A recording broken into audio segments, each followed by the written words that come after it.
Our view, based on our own experience, or our experience particularly in Mount Gambier, and also what we've seen overseas, is that relying on the welfare agencies to get the food out is not going to make it happen.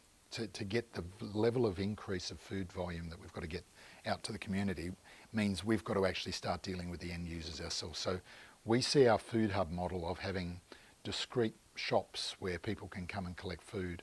We see that as the model of the future. So we'll be opening our 6th food hub in the southern suburbs this year, and we're aiming to have at least 12 operating within the next 3 years in places like Murray Bridge I mentioned, Port Adelaide, Gawler, Whyalla, Ceduna, and probably one down at Aldinga or Victor Harbour, somewhere around that sort of zone. So we see that as the way of getting more food out to the people in need.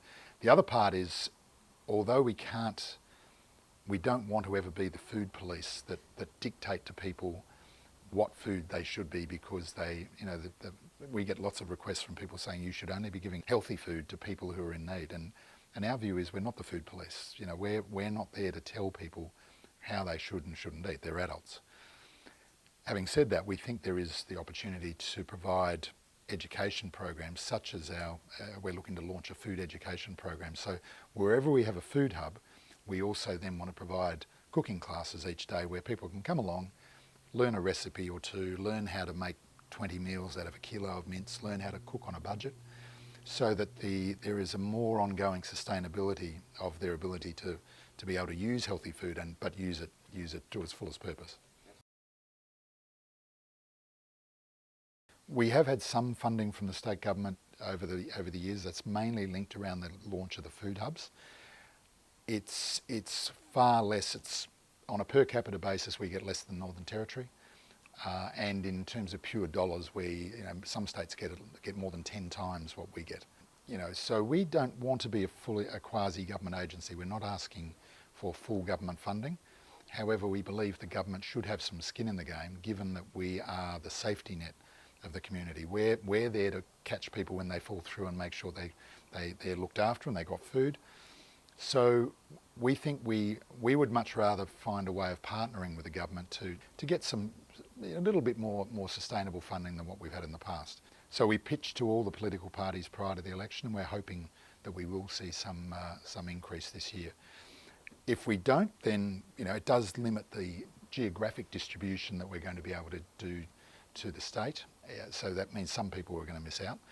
And it also means we won't necessarily have the full resources to be able to do what we want to do. So it won't be as easy for people to come and get food from Foodbank as it would be if we do get the funding.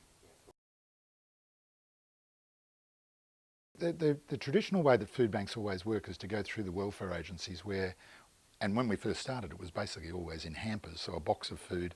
So when people came in to address their problems of domestic violence or gambling or drug addiction, whatever, they were given a hamper of food, and it is somewhat stigmatising because they're getting a handout.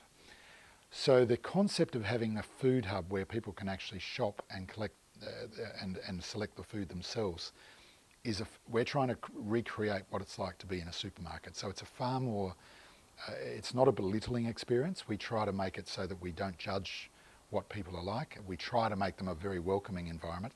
The one here at our Edwardstown warehouse is a bit rough and ready because it's actually in a warehouse. In a couple of years, we're actually going to be moving this to a site on Marion Road, and it will be like a supermarket.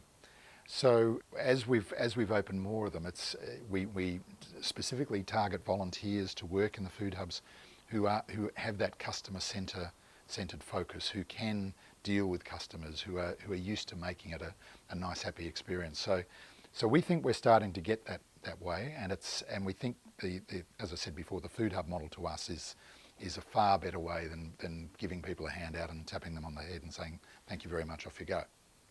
It's got to be, we try to make it so that whatever people would normally get in a supermarket, they get there. So personal products has become quite a large part of what we do. Shampoos, conditioners, personal hygiene packs are a big thing now, particularly amongst, we're finding we have a demand for feminine hygiene packs for schoolgirls. So, and we're sort of discovering demand for different things all the time. Yeah, we actually have to go and seek donors, or sponsors. So for this latest one, we've actually got the police, Cops for Kids, are sponsoring us to provide. They've provided many thousands of dollars to provide to help us go and buy these products, which we can then distribute. Dental products, we've got Dental Outreach are donating 10,000 dental packs to us each year. Yeah, so what we try to do is, part of our fundraising strategies is we actually set up saleable programs. So we package up, we say, okay, we need this thing.